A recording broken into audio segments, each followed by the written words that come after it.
पन्हाळा तालुक्यातील कळे येथील संत शिरोमणी नामदेव शिंपी महाराज यांच्या समाज मंडपामध्ये भारतीय जनता पार्टीचे पन्हाळा तालुका उपाध्यक्ष सचिन कालेकर यांच्या वतीने कुंकुमार्चन सोहळा आयोजित केला होता।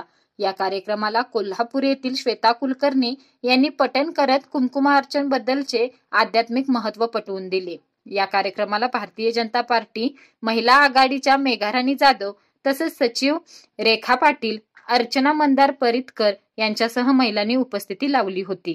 तर भारतीय जनता पार्टीचे लालासू पवार, सुरेश पाटील, विजय कालेकर, अजय कालेकर, संदीप कालेकर, उदय कालेकर, अवधूत मानकर, अमोल कालेकर उपस्थित होते।